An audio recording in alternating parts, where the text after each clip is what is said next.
ತುಂಬ ದಿನದ ಮುಂಚೆ ಪಾಲಂಪುರ ಎನ್ನುವ ಒಂದು ಗ್ರಾಮದಲ್ಲಿ ಹರಿ ಎಂಬುವ ಒಬ್ಬ ಮೇಸ್ತ್ರಿ ಇರುತ್ತಾನೆ. ಅವನ ಕುಟುಂಬದಲ್ಲಿ ತನ್ನ ಹೆಂಡತಿ ಸುಧಾ ಮತ್ತೆ ಮಗ ಸುರೇಶ್ ಇರುತ್ತಾನೆ. ಹರಿ ಒಬ್ಬ ತುಂಬಾ ಒಳ್ಳೆಯ ಮೇಸ್ತ್ರಿ, ಹಾಗೆ ಒಳ್ಳೆ ಕೆಲಸಗಾರ ಕೂಡ. ಊರಲ್ಲಿರುವಂತ ದೊಡ್ಡ ದೊಡ್ಡ ವ್ಯಕ್ತಿಗಳಿಗೂ ಇವನೇ ಮನೆ ಕಟ್ಕೊಡ್ತಾ ಇದ್ದ. ಆದ್ರೆ ಅವನು ಮಾತ್ರ ಅವನ ಕುಟುಂಬದ ಜೊತೆ ಒಂದು ಚಿಕ್ಕ ಮನೆಯಲ್ಲಿ ವಾಸ ಮಾಡ್ತಿದ್ದ. ಒಂದಿನ ಅವನ ಮಗ ಏನ್ ಹೇಳ್ತಾನೆ ಅಂದ್ರೆ, ಅಪ್ಪ, ನೀವೆಲ್ಲರಿಗೂ ದೊಡ್ಡ ದೊಡ್ಡ ಮನೆನ ಕಟ್ಕೊಟ್ಟಿದ್ದೀರಾ, ಆದ್ರೆ ಯಾಕೆ ನೀವು ನಮಗೋಸ್ಕರ ಒಂದು ಒಳ್ಳೆ ಮನೆನ ಕಟ್ಕೊಡ್ತಿಲ್ಲ? ನಾವ್ ಯಾಕೆ ಈ ಚಿಕ್ಕ ಮನೇಲಿ ವಾಸ ಮಾಡ್ತಾ ಇದ್ದೀವಿ? ಇಲ್ಲಿ ನೋಡು ಕಂದ, ನಮ್ಮ ಹತ್ರ ಅಷ್ಟು ಕಾಸೆಲ್ಲ ಇಲ್ಲ, ನಾವಷ್ಟು ದೊಡ್ಡ ಮನೆನ ಕಟ್ಟಕ್ಕಾಗಲ್ಲ. ನಮಗೆ ಬೇಕಾಗಿರೋ ಕಾಸು ಯಾವಾಗ ಬರುತ್ತಪ್ಪ? ನಾವ್ ಯಾವಾಗ ಅವ್ರ ತರ ದೊಡ್ಡ ಮನೇಲಿ ಇರೋಕ್ಕಾಗೋದು? ಹರಿ ಹತ್ರ ಅದಕ್ಕೆ ಉತ್ತರನೇ ಇರಲ್ಲ. ತುಂಬಾನೇ ಬೇಜಾರಾಗಿದ್ರು. ಆಗ ಹೊರಗಡೆಯಿಂದ ಒಂದು ಶಬ್ದ ಕೇಳಿಸ್ತಿರುತ್ತೆ. ಅರೇ ಅರೇ, ರಘು, ಏನಾಯ್ತು ಹೇಳು. ಬಾ, ನಿನ್ನ ಊರ ಯಜಮಾನ್ರು ಕರೀತಾ ಇದ್ದಾರೆ. ಸರಿ. ಇಬ್ರು ಅಲ್ಲಿಗೆ ಹೋಗ್ತಾರೆ. ದಣಿಗಳೇ, ನೀವು ಏನಕ್ಕೋಸ್ಕರ ನನ್ನ ಕರೆದ್ರಿ? ಅರೆ, ನನಗಿನ್ನೊಂದು ಬಂಗ್ಲೆನ ಕಟ್ಕೊಡು, ಆದಷ್ಟು ಬೇಗ ನೀನು ಕೆಲಸ ಶುರು ಮಾಡು. ಆದ್ರೆ ದನಿಗಳೇ, ನಿಮ್ಮ ಹತ್ರ ಮೊದಲೇ ತುಂಬಾ ಬಂಗ್ಲೆ ಇದೆ. ನಾನೇ ನಿಮ್ಗೋಸ್ಕರ 7-8 ಬಂಗ್ಲೆನ ಕಟ್ಕೊಟ್ಟಿದ್ದೀನಿ, ಮತ್ತೆ ಇವಾಗ ಇನ್ನೊಂದು ಕಟ್ಕೊಡು ಅಂತ ಕೇಳ್ತಾ ಇದ್ದೀರಾ? ಅದೆಲ್ಲ ಹಳೆದಾಯ್ತು, ಇವಾಗ ನನಗೆ ಹೊಸ ಬಂಗ್ಲೆ ಬೇಕು. ಹಾಗಂತ ಹೇಳಿ ಅವನ ಕೈಗೆ ಒಂದಷ್ಟು ದುಡ್ಡನ್ನು ಕೊಡ್ತಾರೆ. ಹರಿ ಕೈಗೆ ದುಡ್ಡು ಬರುತ್ತೆ. ಕೂಡಲೇ ಕೆಲಸ ಮಾಡುವಂತಾನು ಹೇಳ್ತಾರೆ. ಹರಿ ವಾಪಸ್ ಮನೆಗೆ ಬರ್ಬೇಕಾದ್ರೆ ಅವನ ಕೈಯಲ್ಲಿ ಒಂದು ಸ್ವೀಟ್ ಬಾಕ್ಸ್ ಕೂಡ ಇರುತ್ತೆ. ತುಂಬಾ ಸಂತೋಷವಾಗಿ ಬರ್ತಾನೆ. ಸ್ವೀಟ್ ಬಾಕ್ಸ್ನ ಹೆಂಡತಿ ಕೈಗೆ ಕೊಟ್ಟು ಏನ್ ಹೇಳ್ತಾನೆ ಅಂದ್ರೆ, ಎಲ್ಲರೂ ಸ್ವೀಟ್ನ ತಿನ್ನಿ, ಇವತ್ತು ತುಂಬಾ ಖುಷಿಯಾದ ದಿನ. ದನಿಗಳು ನಮ್ಗೆ ಇನ್ನೊಂದು ಬಂಗ್ಲೆ ಕಟ್ಟೋದಿಕ್ಕೆ ಕೆಲಸ ಕೊಟ್ಟಿದ್ದಾರೆ. ಇದ್ರಲ್ಲಿ ಖುಷಿ ಪಡೋದಕ್ಕೆ ಏನಿದೆ? ಅವ್ರಿಗೆ ತಾನೇ ಕಟ್ಕೊಡ್ತಾ ಇದ್ದೀರಾ, ನಮ್ಗೇನ್ ಕಟ್ಟಿಲ್ವಲ್ಲ?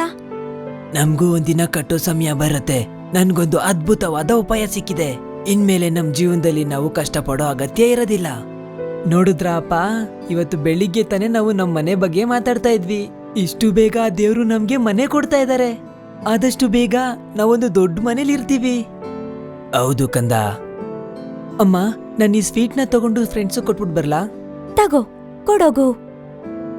ಸುರೇಶ್ ಆ ಸ್ವೀಟ್ ಬಾಕ್ಸ್ ಇಂದ ಒಂದು ಸ್ವೀಟನ್ನು ತಗೊಂಡು ಮನೆಯಿಂದ ಹೊರಗೋಗ್ತಾನೆ. ಸುಧಾ ಹರಿ ಹತ್ರ ನೀನೇನು ಉಪಾಯ ಮಾಡಿದ್ಯಾ ಅಂತ ಕೇಳ್ತಾಳೆ. ಆಗ ಹರಿ, ನಾನು ಆಮೇಲೆ ಹೇಳ್ತೀನಿ ಅಂತ ಸುಮ್ಮನಾಗ್ತಾನೆ. ನಮ್ಗೆ ಅಂತ ಒಂದ್ ಸ್ವಂತ ಮನೆ ಮಾಡೋದಕ್ಕೆ ಏನ್ ಉಪಾಯ ಮಾಡಿದ್ದೀರಾ? ಇವಾಗ ಹೇಳಲ್ಲ, ರಾತ್ರಿ ನಾನ್ ನಿನಗೆ ಹೇಳ್ತೀನಿ. ಹಾಗಂತ ಹೇಳಿ ಆ ಕಾಸನ್ನ ತೆಗೆದು ಒಂದು ಡಬ್ಬ ಒಳಗಡೆ ಹಾಕಿ ಮುಚ್ಚಿಡ್ತಾನೆ. ಸುರೇಶ ತನ್ನ ಸ್ನೇಹಿತರೆಲ್ಲರಿಗೂ ಸ್ವೀಟ್ ಕೊಟ್ಟು ಏನ್ ಹೇಳ್ತಾನೆ ಅಂದ್ರೆ, ಆದಷ್ಟು ಬೇಗ ಈ ಊರಲ್ಲಿ ನಮಗೂ ದೊಡ್ಡ ಮನೆ ಬರುತ್ತೆ. ಆಮೇಲೆ ನಾನು ದೊಡ್ಡ ಸ್ಕೂಲ್ಗೆ ಹೋಗ್ತೀನಿ, ಇಂಜಿನಿಯರ್ ಕೂಡ ಆಗ್ತೀನಿ, ಆಮೇಲೆ ದೊಡ್ಡ ದೊಡ್ಡ ಬಿಲ್ಡಿಂಗ್ ಕೂಡ ಕಟ್ತೀನಿ. ಸುರೇಶ್, ನೀನು ದೊಡ್ಡವನಾದ್ಮೇಲೆ ನಮ್ಮನ್ನೆಲ್ಲ ಮರ್ತು ಹೋಗ್ಬೇಡ. ಇಲ್ಲ ಇಲ್ಲ ಪಿಂಕಿ, ನೀನ್ ನನ್ಗೆ ತಂಗಿ ತರ. ನೀನ್ ನನ್ಗೆ ರಾಖಿ ಎಲ್ಲ ಕಟ್ಟಿದ್ಯಾ, ನಾನ್ ಹೆಂಗ್ ಮರ್ತೋಗ್ಲಿ ನಿನ್ನ? ಅದೆಲ್ಲ ಮುಗ್ದಾದ್ಮೇಲೆ ಸುರೇಶ್ ಮನೆಗೆ ಬರ್ತಾನೆ. ರಾತ್ರಿ ಸುರೇಶ ಮಲಗಿರ್ಬೇಕಾದ್ರೆ ಹರಿ ಆ ಉಪಾಯದ ಬಗ್ಗೆ ತನ್ನ ಹೆಂಡತಿ ಹತ್ರ ಹೇಳ್ತಿರ್ತಾನೆ. ಸುಧಾ, ನಾನು ಯಾವ ತರ ಉಪಾಯ ಮಾಡಿದ್ದೀನಿ ಅಂತ ಅಂದ್ರೆ, ಇವಾಗ ನಾನು ಕಟ್ತಾ ಇದ್ದೀನಲ್ಲ ಬಂಗ್ಲೋ, ಅದ್ರ ಜೊತೆ ಸೇರಿಸಿ ನಮ್ಗೂ ಒಂದ್ ಮನೆನ ಕಟ್ಬಿಡ್ತೀನಿ. ಅದೇ ಹೇಗೆ? ಈ ಸಲ ಬಂಗ್ಲೆಗೆ ಬೆಲೆ ಕಡಿಮೆ ಇರೋದು ಮತ್ತೆ ಚೀಪ್ ಆಗಿರೋ ಐಟಮ್ಗಳನ್ನ ಹಾಕ್ತೀನಿ. ತುಂಬಾ ದುಡ್ಡು ಉಳಿಸ್ತೀನಿ ನಾನು. ಆ ಕಾಸನ್ನ ಇಟ್ಕೊಂಡೆ ನಮಗೂ ಒಂದ್ ಒಳ್ಳೆ ಮನೆ ಕಟ್ತೀನಿ. ಆದ್ರೆ ನೀವು ಅವ್ರನ್ನ ಯಾಮಾರಿಸ್ತಿದ್ದೀರಾ ಅಂತ ದೊಡ್ಡೋರ್ಗೆಲ್ಲ ಗೊತ್ತಾದ್ರೆ ತುಂಬಾ ದೊಡ್ಡ ಸಮಸ್ಯೆ ಆಗುತ್ತೆ. ಅವಾಗ ಏನ್ ಮಾಡ್ತೀರಾ? ಹಾಗೆಲ್ಲ ಏನೂ ಆಗಲ್ಲ. ನಾನು ಅವ್ರಿಗೋಸ್ಕರ ಇಲ್ಲಿವರೆಗೂ ಕಟ್ಕೊಟ್ಟಿರೋ ಬಂಗ್ಲೋ ಎಲ್ಲಾನು ಹೆಚ್ಚು ಕಮ್ಮಿ ಒಂದು 50 ವರ್ಷದವರೆಗೂ ಬರುತ್ತೆ. ಅಷ್ಟು ಸ್ಟ್ರಾಂಗ್ ಆಗಿದೆ. ಇವಾಗ ನಾನು ಕಟ್ಟೋದು 1-2 ವರ್ಷ ಬಂದ್ರೂ ಸಾಕು. ಆಮೇಲೆ ಬಿದ್ದೋದ್ರೂ ನಾನೇನ್ ಹೇಳ್ತೀನಿ ಅಂದ್ರೆ, ಇದಕ್ಕೂ ಮುಂಚೆ ಈ ತರ ಎಲ್ಲ ಆಗಿರ್ಲಿಲ್ವಲ್ಲ ಅಂತ. ಅವಾಗ ಅವ್ರಿಗೆ ಏನೂ ಗೊತ್ತಾಗಲ್ಲ. ಸುರೇಶ ಮಲಗಿರೋ ಹಾಗೆ ಡ್ರಾಮಾ ಮಾಡಿ ಎಲ್ಲಾ ವಿಷಯನೂ ಕೇಳಿಸ್ಕೊಂತಿರ್ತಾನೆ. ಅವನು ಬಂದು ಹರಿ ಹತ್ರ ಏನ್ ಹೇಳ್ತಾನೆ ಅಂದ್ರೆ, ಅಪ್ಪ, ಅತಿ ಆಸೆ ಪಡೋದು ತುಂಬಾ ತಪ್ಪು. ನಮ್ ಟೀಚರ್ ಹೇಳಿದ್ದಾರೆ, ಈ ತರ ಅತಿ ಆಸೆ ಪಟ್ರೆ ಖಂಡಿತವಾಗ್ಲೂ ನಮ್ಗೆ ಕೆಟ್ಟದೇ ಆಗುತ್ತೆ ಅಂತ. ಇದೆಲ್ಲ ನಿನಗೇನಕ್ಕೆ? ಮೊದ್ಲು ಹೋಗಿ ಮಲ್ಕೋ, ನನಗೆ ಹೇಳ್ಕೊಡ್ಬೇಡ. ಹರಿ ಅದಾದ್ಮೇಲೆ ಒಂದು ಪ್ಲಾನ್ ಮಾಡೋದಕ್ಕೆ ಶುರು ಮಾಡ್ತಾನೆ.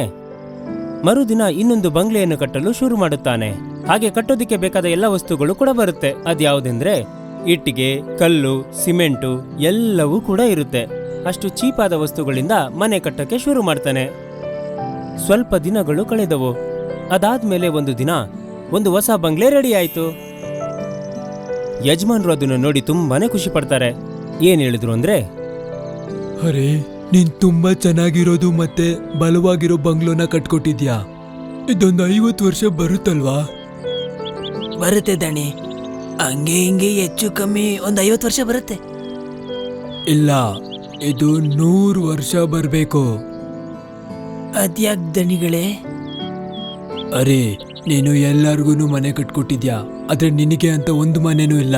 ಅದಕ್ಕೆ ನಿನ್ಗೋಸ್ಕರನೇ ಅಂತ ನಾನು ಈ ಬಂಗ್ಲೋನ ಕಟ್ಟಿದ್ದೀನಿ. ಇನ್ಮೇಲೆ ಈ ಬಂಗ್ಲೋ ನಿಂದೇನೆ. ಇದನ್ ಕೇಳಿದ ಕೂಡ್ಲೆ ಹರಿ ಆಶ್ಚರ್ಯ ಪಡ್ತಾನೆ. ಅವನ್ ಗುಂಡಿನ ಅವನೇ ತೋಡ್ಕೊಂಡಂಗಾಯ್ತು.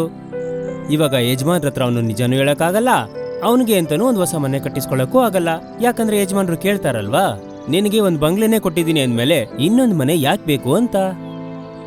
ಈಗ ಅವನಿಗೆ ಅರ್ಥ ಆಯ್ತು. ಅವನ್ ಮಾಡಿದ ತಪ್ಪಿಗೆ ಅವನೇ ಶಿಕ್ಷೆ ಅನುಭವಿಸ್ಬೇಕಾಗಿ ಬಂತು.